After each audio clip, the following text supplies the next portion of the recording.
أعوذ بالله من الشيطان الرجيم بسم الله الرحمن الرحيم السلام علیکم ورحمۃ اللہ وبرکاتہ. آئیے اس کورس کا آغاز سب سے پہلے ہم قرآن کریم کی تلاوت کے ساتھ کرتے ہیں. بسم اللہ الرحمن الرحیم. یا ایہا المزمل قم اللیل الا قلیلا نصفہ او انقص منہ قلیلا أو زد عليه ورتل القرآن ترتيلا إنا سنلقي عليك قولا ثقيلا إن ناشئة الليل هي أشد وطئا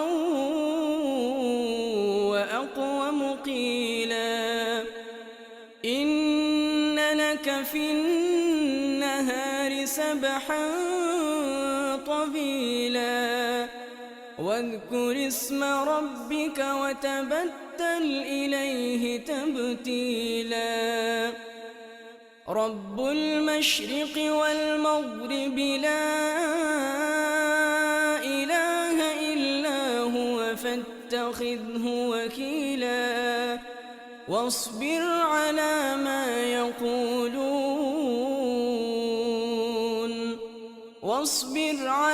ما يقولون واهجرهم هجرا جميلا وذرني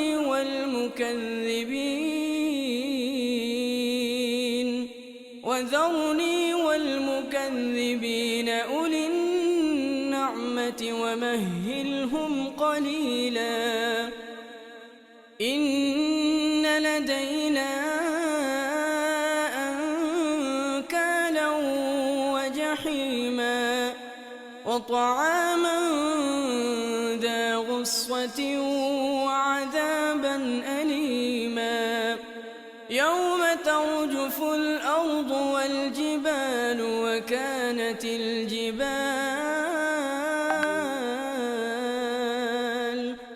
وكانت الجبال كثيبا مهيلا إنا أرسلنا إليكم رسولا شاهدا عليكم كما أرسلنا إلى فرعون رسولا فعصى فرعون الرسول فأخذناه أخذا وبيلا فكيف تتقون إن كفرتم يوما يجعل الولدان شيبا السماء منفطر به كان وعده مفعولا إن هذه تذكرة فمن شاء اتخذ إلى ربه سبيلا.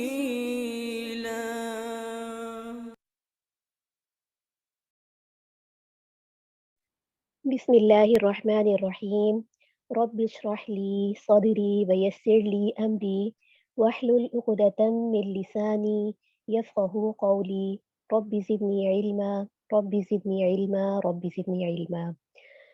دا ریوائول کے تحت آپ تمام طالبات کو واٹ از ایمان کورس میں خوش آمدید.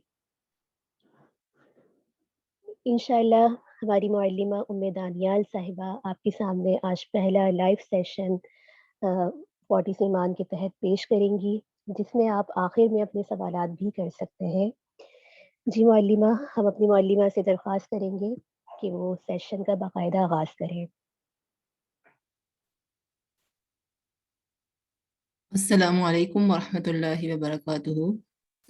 نحمدہ ونصلی علی رسولہ الکریم، اما بعد، فاعوذ باللہ من الشیطان الرجیم، بسم اللہ الرحمن الرحیم۔ رب اشرح لی صدری ویسر لی امری واحلل عقدۃ من لسانی یفقہوا قولی واجعل لی وزیرا من اہلی۔ امید ہے آپ تمام سسٹرز خیر و عافیت سے ہوں گی۔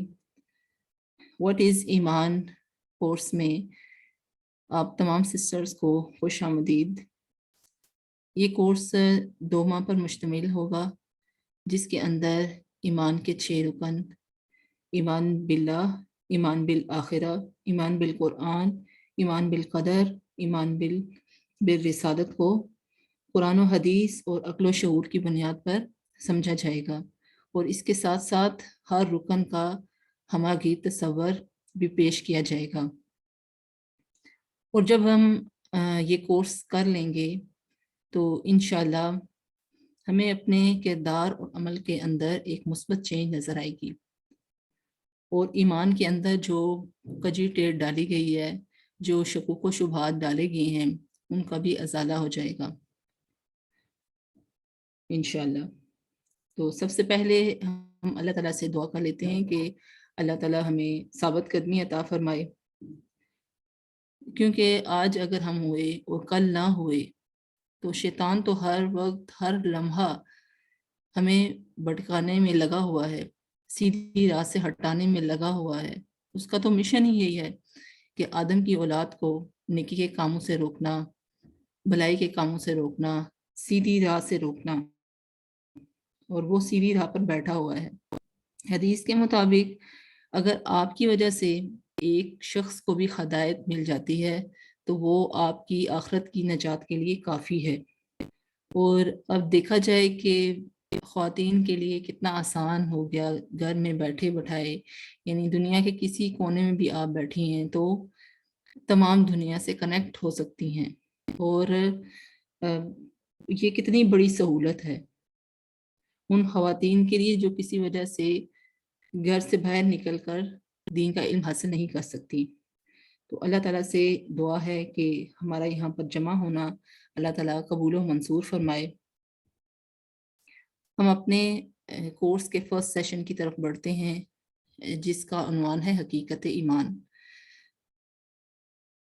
ایمان کی حقیقت کو ہم سمجھیں گے۔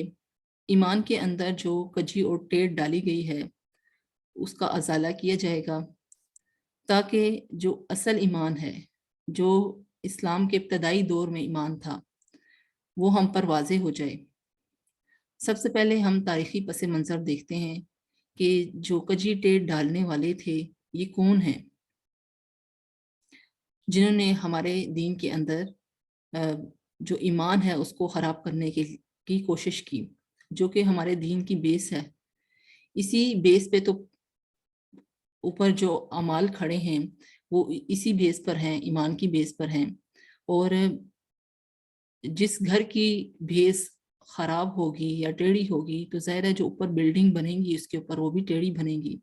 اس لیے یہ بہت اشد ضرورت ہے اپنے ایمان کو یہاں پر واضح کرنے کی، اور ایمان کی حقیقت کو واضح کرنے کی۔ یہ کون تھے جنہوں نے ہمارا جو دین ہے اسلام، اس کے اندر کجی تیل ڈالنے کی کوشش کی؟ بیسیکلی یہ کلونیل پاورز تھے، اس میں یورپین کنٹریز آتے ہیں، تو ان کے اندر اورینٹلسٹ تھے جو کہ غیر مسلم مذہبی اسکالرز تھے۔ انہوں نے ہمارا دین جو ہے قرآن و حدیث اس کا مطالعہ کیا، اس کو سمجھا، اسلامک ہسٹری کا سمجھا، اور پھر وہ اس نتیجے پہ پہنچے کہ مسلمانوں کی جو بیس ایمان ہے اس کو کس طرح سے خراب کیا جائے۔ پلاننگز کی گئیں، سازشیں کی گئیں کہ کس طریقے سے، کن سورسز کے تھرو مسلمانوں کی جو بیس ہے، اصل جو چیز ہے، ان کو اس سے ہٹایا جائے۔ ظاہر ہے ایمان خراب ہو گیا، ایمان کی بیس پہ ہی تو آخرت میں انسان فیل ہوگا یا پاس ہوگا، تو اس کو خراب کرنے کی کوشش کی گئی۔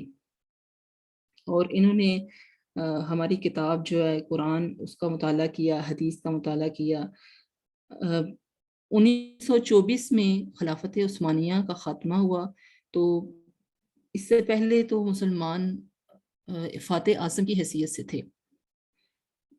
وہ کس وجہ سے؟ ایمانی قوت اور طاقت کی وجہ سے۔ ایک مسلمانوں کا رعب اور دبدبا تھا غیر مسلموں پر۔ تو اسلام کے ابتدائی دور میں جب سے مسلمانوں کو طاقت اور غلبہ ملا، تو آپ دیکھیں گے اگر ہم بیک میں جائیں تو ہمیں پتہ چلتا ہے کہ کوئی جھوٹ فراڈ نہیں تھا، کوئی دھوکہ بازی نہیں تھی، لین دین کے معاملات بالکل قرآن و حدیث کے مطابق تھے، کوئی قتل و غارت نہیں تھی۔ یہ جو معاشرے میں معاشرتی برائیاں آج کیوں ہیں؟ ایک مسلمان ہی ہے نا جو دھوکہ دیتا ہے، فراڈ کرتا ہے، جھوٹ بولتا ہے، غارت پر ہے۔ مسلمان کا پیاسا ہے، اس کے خون کا پیاسا ہے۔ تو معاشرے سے معاشرتی برائیاں اس ٹائم پر ختم تھی، مٹی ہوئی تھی۔ یہ سب کچھ کیسے ہوا؟ ایمانی قوت اور طاقت کی وجہ سے۔ اور عورت کے لفظ سے ہر مسلمان واقف تھا۔ آج آپ دیکھیں کہ مسلمان عورت کو کس نے بازار میں لا کھڑا کر دیا؟ عورت تو گھر کی زینت ہے، گھر کی ملکہ ہے، اور حدیث کے مطابق وہ عورت اللہ کی رحمت کے قریب ہے جو گھر میں قرار پکڑتی ہے، اور ایک حدیث کے مطابق وہ مجاہدین کے اجر و ثواب کو پا لیتی ہے جو گھر میں قرار پکڑتی ہے۔ اب یہاں پر میرا مقصد کہنے کا، میں کوئی فتویٰ نہیں دے رہی، ظاہر ہے انسانی ضروریات ہر انسان کے ساتھ لگی ہوئی ہیں، تو ایک حدود میں رہتے ہوئے اور ضرورت کے تحت اور پردے کی شاید کے ساتھ شریعت نے ہمیں منع نہیں کیا ہے۔ شاید ظاہر ہے ہر انسان کے ساتھ ضرورت لگی ہوئی ہے، لیکن گھر سے باہر نکلنے کو اپنا شعار اور عقیدہ بنا لینا یہ درست نہیں ہے۔ اللہ تعالیٰ نے قرآن میں حوروں کی صفات کو کیسے بیان کیا؟ حور مقصورات فی الخیام، کہ وہ حوریں خیموں میں خیمہ زن ہیں، وہ ان کی قیام گاہ کو کیسے خوبصورت انداز میں بتایا۔ پھر ایک اور جگہ اللہ تعالیٰ فرماتا ہے کأنہن الیاقوت والمرجان، وہ حوریں یاقوت اور مرجان کی طرح ہیں۔ آپ کے نزدیک جو چیز جتنی اہمیت کی حامل ہوتی ہے، جتنی ضروری ہوتی ہے، اس حساب سے آپ اس کی کیئر کرتے ہیں، اس کی حفاظت کرتے ہیں، اس کو چھپا کر رکھتے ہیں۔ ایسی چیزوں کو ہم 10 یا 100 تالوں کے اندر بھی چھپا کے رکھتے ہیں کہ کہیں کسی کی نظر نہ پڑ جائے۔ تو اسلام نے تو عورت کو حق حقوق دیے، اسلام نے تو عورت کو ایک مقام و مرتبہ دیا ہر روپ میں، چاہے وہ ماں ہے، بہن ہے، بیوی ہے، بیٹی ہے، ہر روپ میں یہ اسلام نے دیا یہ سب کچھ۔ آج دیکھیں مغرب کی عورت کتنی پریشان ہے، کتنی خستہ حال ہے، کس وجہ سے؟ کیونکہ وہ مردوں کے شانہ بشانہ ہے، وہ ان کے حقوق ایکول ہیں، لیکن جو مسلمان عورت ہے وہ اس کو اسلام نے حقوق دیے ہیں، اس کو اسلام نے مقام مرتبہ دیا ہے۔ تو بیسیکلی یہاں پر بات ہو رہی تھی ایمان کے اندر جو کجی اور ٹیڑھ ڈالنے والے ان کی، تو انہوں نے جو ہے یہ سب چیزیں جو ہمیں برائیاں نظر آ رہی ہیں، یہ بیسیکلی یہ جو پس منظر ہے یہ وہاں سے آ رہا ہے۔ تو ہمیں ان چیزوں کے بارے میں جاننا بہت ضروری ہے، وہ چیزیں جو ہمیں ایمان سے دور کر رہی ہیں۔ اور ان چیزوں کا نتیجہ کیا نکلا کہ جو دین اسلام کا جو ہر تصور ہے وہ مسخ شدہ ہے، وہ اپنی اصلی حالت یعنی اوریجنل فارم میں جیسے کہ اسلام کے ابتدائی دور میں تھا ویسا نہیں ہے۔ اور ہماری ذمہ داری کیا بنتی ہے کہ ہم ان تصورات کو سمجھیں اور اس کی حقیقت تک پہنچیں، ان کی پلاننگز، غیر مسلموں کی ان کی سازشیں، مسلمانوں کے خلاف ان کو سمجھا جائے تاکہ ہم پر ایمان کی حقیقت واضح ہو جائے۔ تو اس کے علاوہ مزید ہماری یہ ذمہ داری بھی بنتی ہے کہ ہم دیکھیں کہ وہ کون سے سورسز ہیں جن کے تھرو یہ غیر مسلم ہمارے ایمان و یقین کو خراب کر رہے ہیں، کیونکہ ہم مسلمان ہیں، ظاہر ہے ڈائریکٹلی تو وہ ہمیں کسی بت کی پوجا نہیں کروا سکتے ہیں، وہ ہمیں غیر اللہ کی عبادت پہ نہیں اکسا سکتے ہیں، لیکن انڈائریکٹلی مختلف سورسز جو کہ مسلمان جانتے ہیں، لیکن ایز اے ریمائنڈر ہمیں پتہ ہونا چاہیے کہ یہ جو سوشل میڈیا یہ سر فہرست ہے، تقریباً 10% آبادی ہوگی مشکل سے جو کہ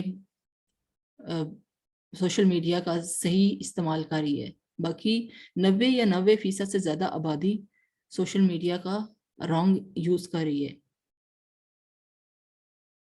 اور اس کے علاوہ جو سکولز ہیں وہ ہمارے بچوں کو خراب کر رہے ہیں، ہماری نسل کو خراب کر رہے ہیں۔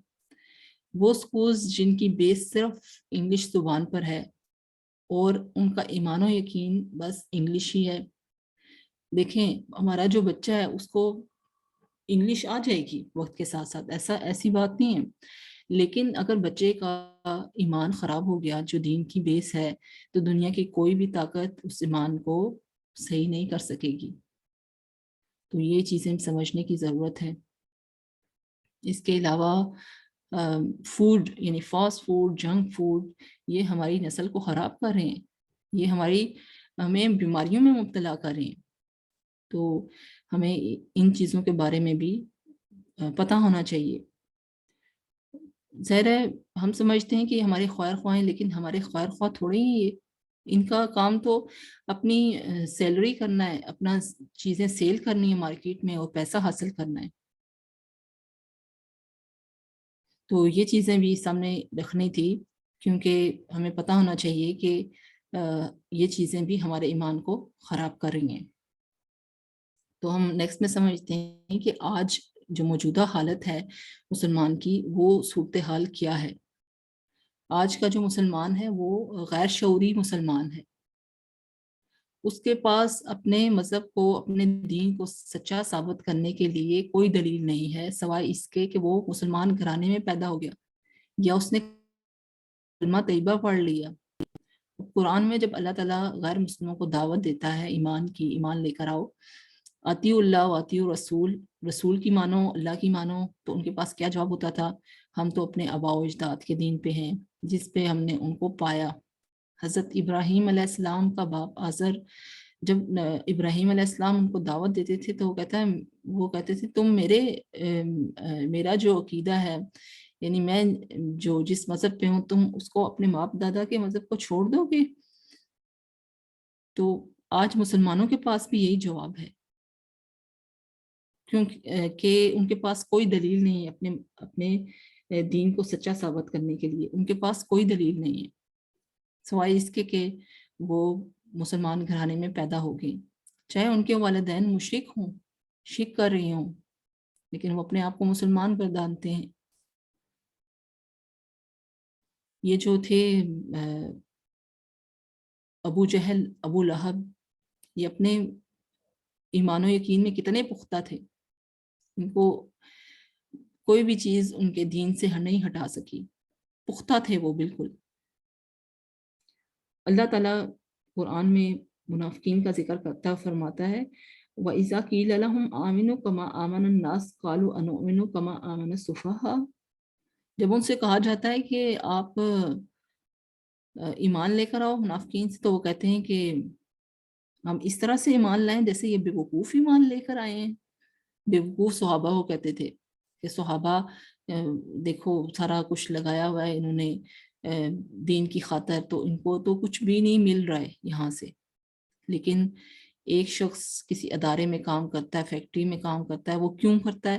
وہ اس وجہ سے کہ پورا مہینہ کرے گا تو اس کو تنخواہ ملے گی، سیلری ملے گی نا، تو اس کا معاوضہ ملے گا۔ تو صحابہ کرام کی نظر میں آخرت تھی، اللہ اور اللہ کے رسول کے سچے وعدے تھے، جنت تھی، اسی وجہ سے تو انہوں نے اپنا سب کچھ لگایا ہوا تھا۔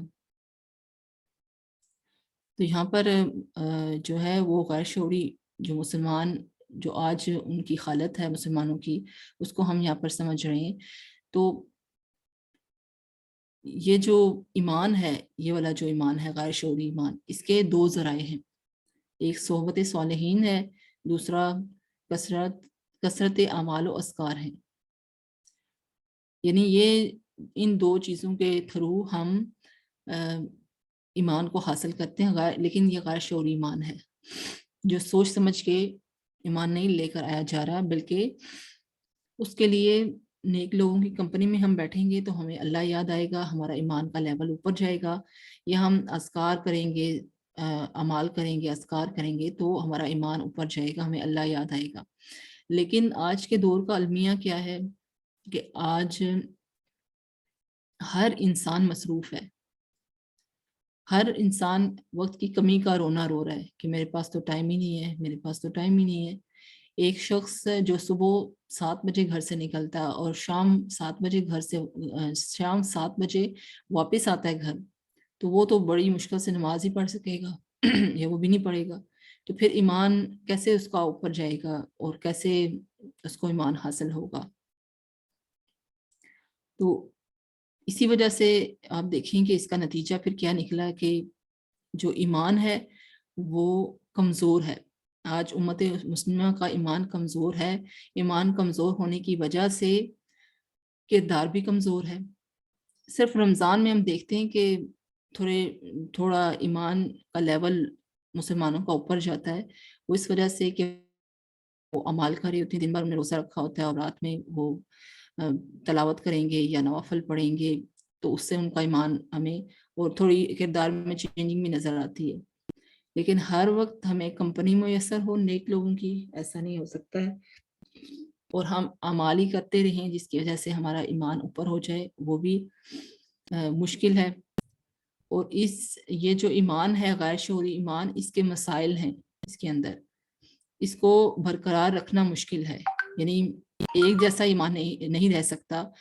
جب نیک لوگوں کی کمپنی ملے گی تو ہمارا ایمان اوپر ہو جائے گا، اور جب ہمیں موقع ملے گا تو ہم اللہ کو یاد کر لیں گے تو ایمان اوپر چلا جائے گا. اور جب موقع نہ ملا، دنیا میں لگ گئے، تو پھر کیا ہوگا؟ ایمان کا لیول نیچے آ جائے گا. لیکن یہ ایمان، اس کو ہم بالکل انکار نہیں کر رہے اس ایمان کا، یہ ایمان بھی ساتھ ساتھ چلے گا، غیر شعوری ایمان. لیکن جو اصل ایمان ہے اس کو بھی ہم سمجھیں گے، اگلے سیشن میں ہم سمجھیں گے. لیکن اس سیشن میں ایمان کا جو مفہوم ہے اصطلاحی اور لغوی مفہوم، اس کو سمجھا جائے گا. تو شعوری ایمان کو بھی سمجھنا بہت ضروری ہے، جو کہ ہم نیکسٹ سیشن میں انشاءاللہ کریں گے. تو اس سے یہ کہ وہ ایمان، اس کی طرف اللہ تعالیٰ نے دعوت دی ہے. اصل ایمان وہ ہے. اللہ تعالیٰ فرماتا ہے قرآن میں، یہ اولو الالباب لوگوں کا ایمان ہے، جو عقل مند لوگ ہیں ان کا ایمان ہے. تو نیکسٹ میں ہم دیکھتے ہیں اس کورس کا جو مقصد ہے اس پہ ایک نظر ہم ڈالتے ہیں کہ ایمان کا جو غلط مفہوم ہے اس کو ہم نے واضح کرنا ہے. اس کو ہم نے ایسے ہی نہیں رہنا ہے. اگر ہم نے سیکھ لیا، سمجھ لیا، ہمیں پتہ چل گیا ایمان کا مفہوم کیا ہے، ایمان سے متعلق یہاں ٹیل جو ڈالی گئی ہیں اور شکوک و شبہات ڈالے گئے ہیں، اب ان کا علم ہو جائے گا تو ہم پھر اپنے آپ کو صحیح کر لیں اور عقلی بنیادوں پر ایمان کو سمجھا جائے. ہمارے پاس اپنے دین کو دوسروں تک پہنچانے کے لیے، سمجھانے کے لیے دلائل ہونے چاہیے، اور ہم اپنے دماغ سے بھی ہم ان کو سمجھائیں، اپنے دل سے بھی، اور اندھا بہرا ہو کر ایمان نہ لے کر آئیں، اور اندھا بہرا ہو کر ان تصورات کو نہ مان لیا جائے جو کہ غیر مسلموں کے ہاں ہیں. ہم آگے نیکسٹ میں ایمان کا جو لغوی مفہوم ہے اور اس کے بعد اصطلاحی مفہوم ہے اس کو ہم سمجھتے ہیں. سب سے پہلے جو ایمان سے متعلق رانگ ڈیفینیشنز ہیں، جو رانگ ورڈز ہیں، ہم یہاں پر دیکھیں گے. ایمان سے متعلق جو انگلش ڈکشنری ہے اس کے اندر ایمان کے لیے 2 ورڈز استعمال ہوئے، فیتھ اور بلیف. فیتھ بلیف جو ہیں وہ تقریباً سیم دونوں کا میننگ ہے. فیتھ بلیف کا میننگ ہے an acceptance that something exists or is true, especially one without proof.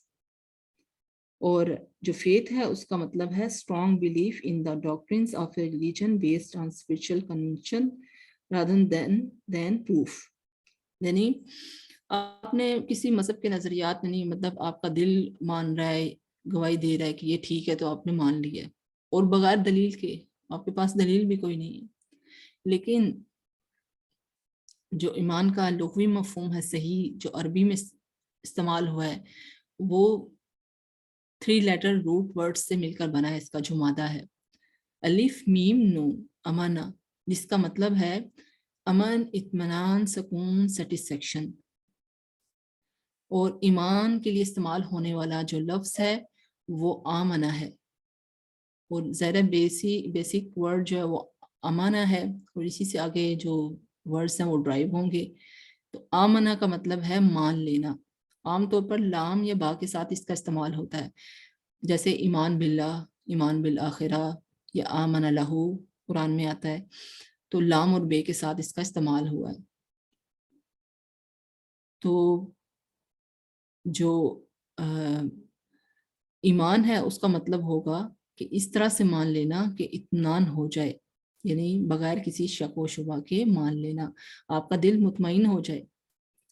اپنے دل سے پوچھیں کہ آپ کا دل کن چیزوں پر مطمئن ہے، تو وہ آپ کا ایمان و یقین ہوگا۔ اللہ پر ایمان ہے، کس طرح کا ایمان ہے، کیونکہ ایمان دل کا یقین ہے۔ جو یہ جادوگر تھے ان کا ذکر آتا ہے قرآن میں، جو موسیٰ کے مقابلے میں آئے تھے، موسیٰ علیہ السلام کے، انہوں نے کیا کہا تھا جب انہوں نے دیکھ لیا تھا کہ موسیٰ علیہ السلام حق پر ہیں، اور وہ سارا جو کرتب انہوں نے دکھایا تھا، اور موسیٰ علیہ السلام نے بھی جب اثر ڈالا اور وہ اژدہا بن گیا، تو سب کچھ جب انہوں نے دیکھ لیا، اس کے بعد انہوں نے کیا کہا، آمنا برب العالمین رب موسیٰ و ہارون، نے کہا تھا کہ ہم ایمان لے آئے ہیں اللہ کی ذات پر جو موسیٰ اور ہارون کا رب ہے۔ وہ یہ والا ایمان لے کر آئے تھے، انہوں نے عقل و شعور کے ساتھ ایمان لے کر آئے تھے، دلائل کی روشنی میں ایمان لے کر آئے تھے، اور وہ یہ سمجھ چکے تھے کہ ہمارا جادو تو یہاں تک ہی چل سکتا ہے، لیکن اس سے آگے جو ہے وہ یہ اللہ کی طرف سے ہی بیچے گئے ہیں موسیٰ علیہ السلام۔ اس لیے جب فرعون نے ان سے کہا کہ تم جو وہ ایمان لے آئے ہو، اب میں تمہارے ساتھ کیا کروں گا، تمہیں سولی چڑھاؤں گا، تمہارے ہاتھ پاؤں کاٹوں گا، تو انہوں نے کہا کہ اب اس دنیا میں یہ جو کر سکتے کرو۔ وہ اپنے ایمان سے نہیں پھرے، وہ ایمان تھا، وہ اصل ایمان ہے۔ انشاءاللہ ہم اگلے سیشن میں اس ایمان کو سمجھیں گے جو شعوری ایمان ہے۔ اور جادوگروں کو کوئی کمپنی میسر نہیں تھی اس ٹائم، نیک لوگوں کی کمپنی میں نہیں تھے کہ وہ ایمان لے آتے، یا پھر انہوں نے کوئی اعمال اور اذکار نہیں کیے تھے۔ وہ شعور کی بیس پر سوچ سمجھ کے ایمان لے کر آئے تھے کہ یہ ایمان حق اور سچ ہے، اس کو ماننا ہے اور پھر پیچھے نہیں ہٹنا ہے۔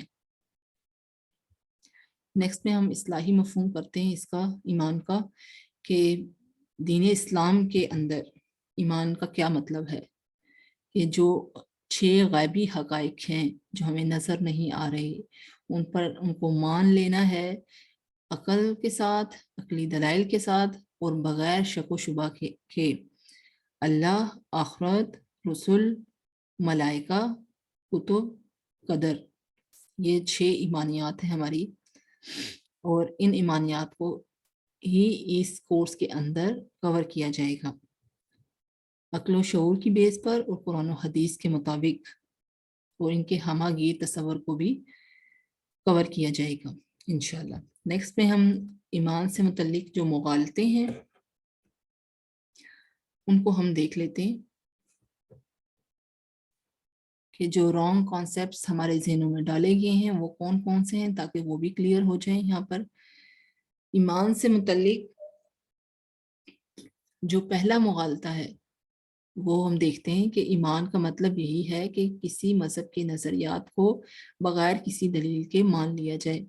اور دوسرا جو رانگ کانسیپٹ ہے ایمان سے متعلق وہ یہ ہے کہ ہر وہ شے جس کا وجود خواص خمسہ سے جانا جا سکے وہی حقیقت ہے۔ اس کی تفصیل میں آگے ہے کہ پہلا جو مغالطہ ہے وہ مذہب کے نظریات کو بغیر کسی دلیل کے مان لیا جائے۔ اب یہ نظریہ شروع میں بیان کیا کہ یہ ڈالنے والے کون تھے، کجیٹے ڈالنے والے یہ اورینٹلسٹ تھے، وہاں سے نظریہ آیا کہ مذہب کو مانو نظریات کو، لیکن کوئی دلیل ہی نہ ہو آپ کے پاس. وہ ہم نے رانگ ڈیفینیشن بھی دیکھ لی. اس کے علاوہ جو شروع میں ہم نے بیک گراؤنڈ پیش کیا کہ کنہوں نے کجیٹے ڈالی مذہب کے اندر اور کنہوں نے اختلافات پیدا کیے. اور اس کے علاوہ یہ کرسچینٹی اور جو دیگر مذاہب ہیں ان کی طرف سے بھی یہ نظریہ آیا کہ اپنے مذہب کو مان لیا جائے، عقل کی بیس پہ نہیں، دلائل کی بیس پہ نہیں، اندھا بہرا ہو کر. Faith is blind. اور اس کے علاوہ ذرائع ابلاغ کے ذریعے اور کافی عرصہ ظاہر ہے مسلمان غیر مسلم کی حکمرانی میں رہ کے غلامی میں رہ کے ان کے اندر یہ نظریہ رچ بس گیا. لیکن جو اسلام ہے اس کا جو نظریہ ہے وہ ٹوٹل ڈیفرنٹ ہے. اللہ تعالیٰ تو قرآن میں خود چیلنج پیش کرتا ہے غیر مسلموں کے خلاف کہ اگر تم اپنے مذہب میں سچے ہو، تم سمجھتے ہو یہ مذہب سچا ہے، تو پھر دلیل لے کر آؤ نا. تو ان کے پاس تو کوئی دلیل نہیں ہے، جبکہ ہمارا مذہب دلائل پہ کھڑا ہے. ہم کسی کو دعوت دیں گے تو قرآن کو مد نظر رکھتے ہوئے دیں گے، یہ ہمارے پاس ثبوت ہے نا. تو اس کے ساتھ آیات بھی ہیں جو کہ یہاں پر پیش کی جا رہی ہیں. وَقَالُوا لَن يَدْخُلَ الْجَنَّةَ إِلَّا مَنْ كَانَ هُودًا أَوْ نَصَارَىٰ تِلْكَ أَمَانِيُّهُمْ قُلْ هَاتُوا بُرْهَانَكُمْ إِن كُنتُمْ صَادِقِينَ.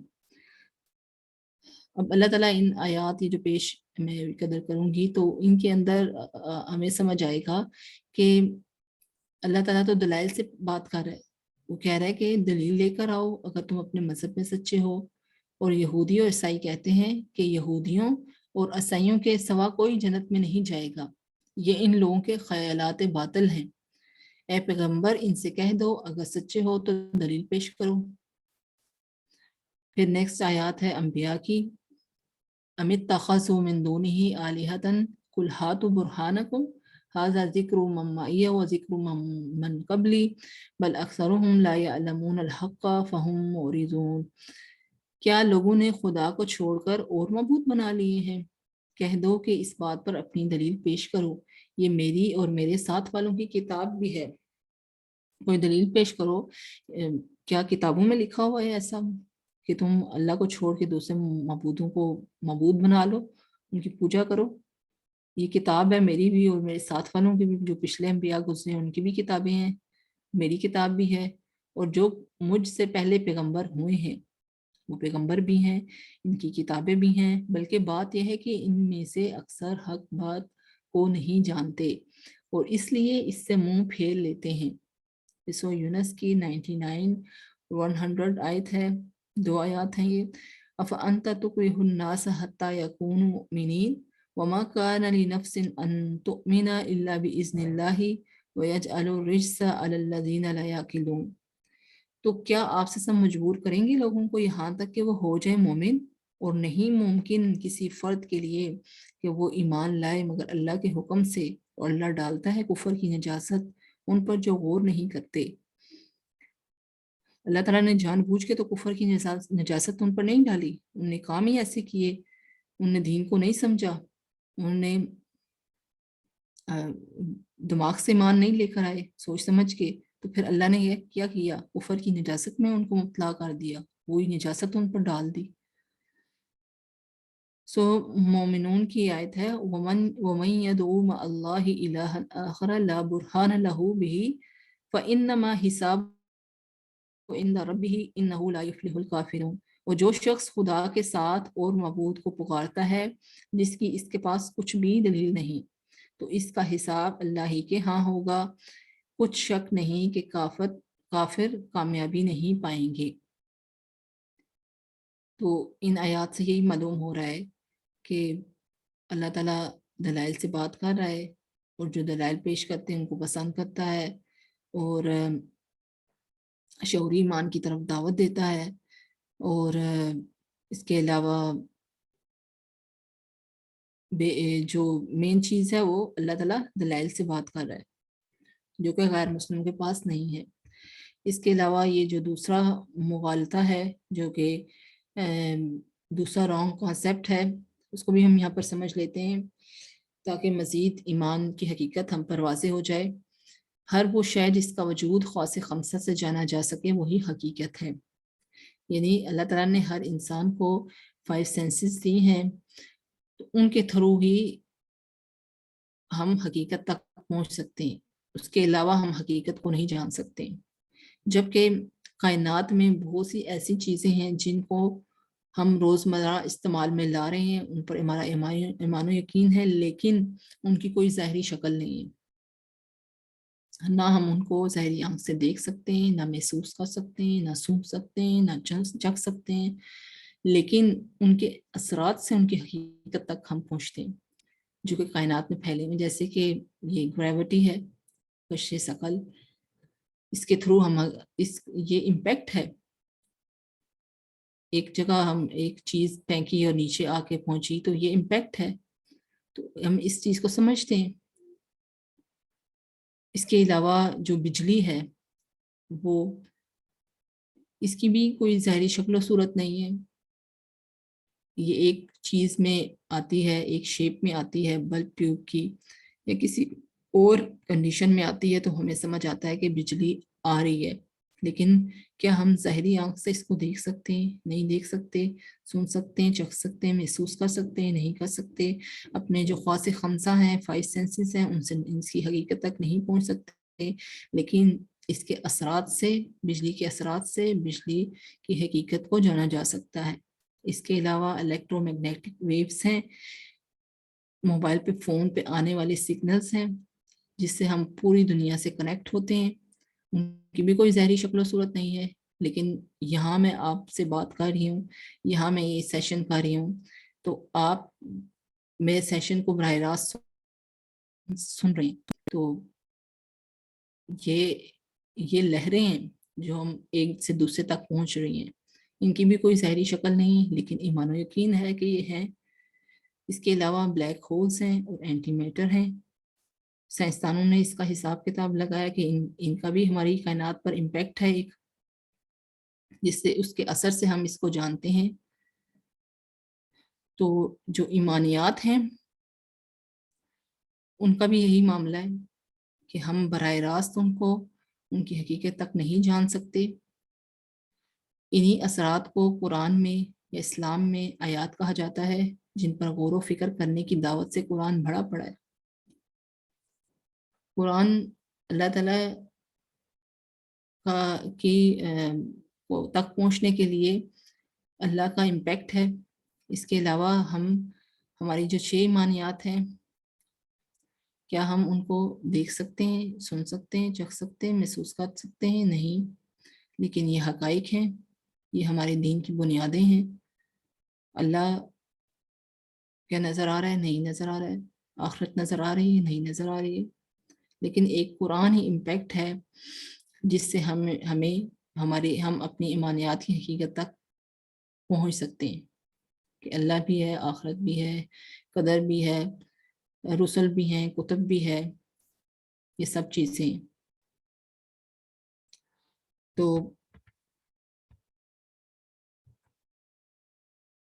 یہ ہمارا یہاں تک کا سیشن تھا۔ اس سے متعلق کچھ آیات بھی ہیں، اس مغالطے سے متعلق۔ یہ سورۃ انعام کی آیات ہیں 103، 104 اور 105۔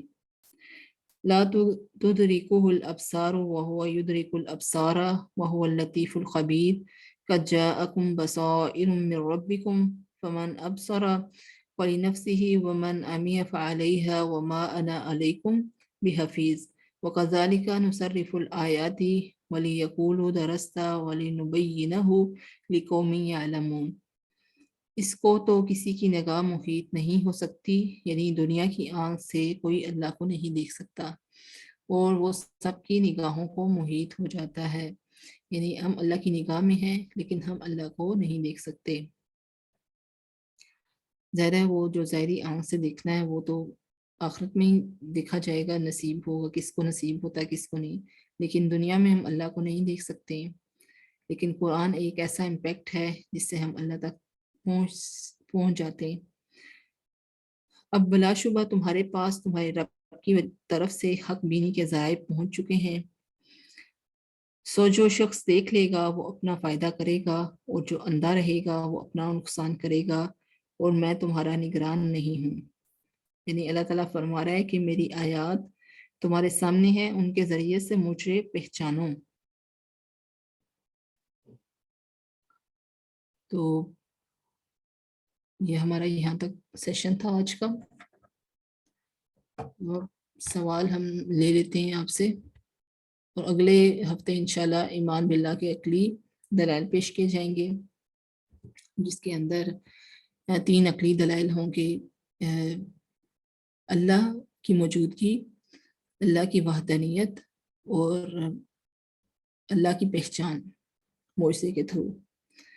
اور اس کے علاوہ شعوری ایمان کو بھی سمجھا جائے گا، شعوری و غیر شعوری ایمان کے فرق کو واضح کیا جائے گا انشاءاللہ۔ جزاک اللہ خیر۔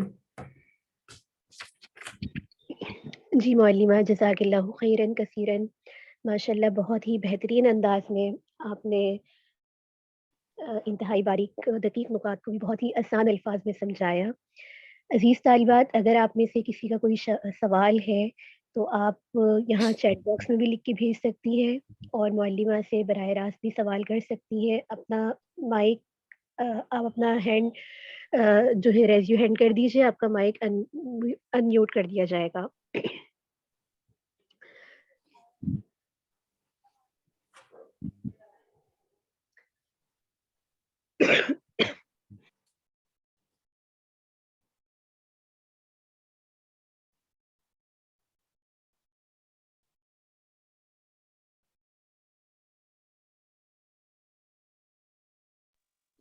دیگر یہ کہ آج کے سیشن کے حوالے سے آپ کا جو بھی ریویو ہو، آپ کو کیسا لگا، کیسے سمجھ میں آیا، تو اس کے حوالے سے بھی آپ طالبات اپنی رائے ضرور دے سکتی ہیں۔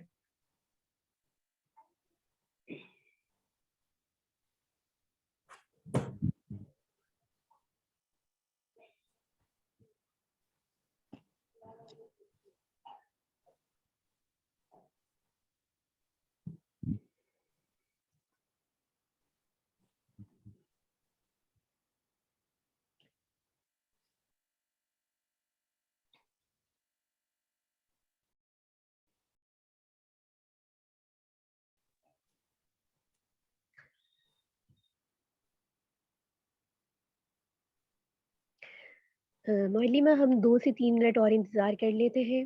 اگر کسی کا کوئی سوال نہیں ہے تو پھر ہم یہ سیشن جو ہے مکمل کر دیتے ہیں۔ جی ٹھیک ہے سسٹر، ویٹ کر لیتے ہیں تھوڑا۔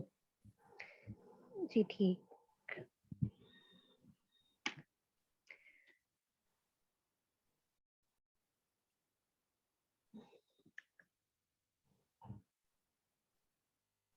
ماشاءاللہ ہماری کافی اسٹوڈنٹ، ہماری بہنوں کے ریویو آ رہے ہیں کہ بہت اچھا انہیں یہ سیزن لگا اور سمجھ میں بھی آ رہا ہے الحمدللہ۔ یہاں پر ہماری سسٹر ماریہ ہینا صاحبہ نے بھی اپنا بتایا ہے، اس کے علاوہ ہماری سسٹر اقرا خالد صاحبہ نے بھی بتایا، اور ایک اور نام ہے یہ ہماری پرانی ماشاءاللہ۔ سسٹرز ہیں، پرانی سسٹرز ہیں ماشاءاللہ۔ جزاک اللہ خیر، جزاک اللہ خیر۔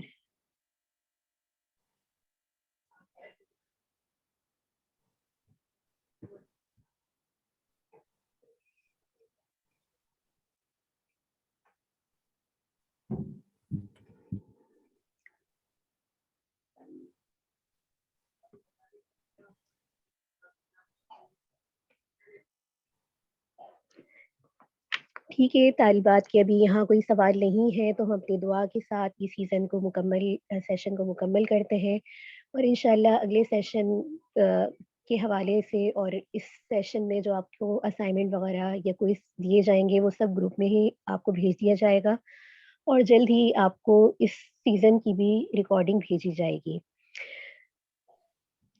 سبحانک اللہم وبحمدہ، سبحانک اللہم وبحمدک، اشہد ان لا الہ الا انت، استغفرک واتوب الیک۔ آمین یا رب العالمین۔ السلام علیکم ورحمۃ اللہ وبرکاتہ.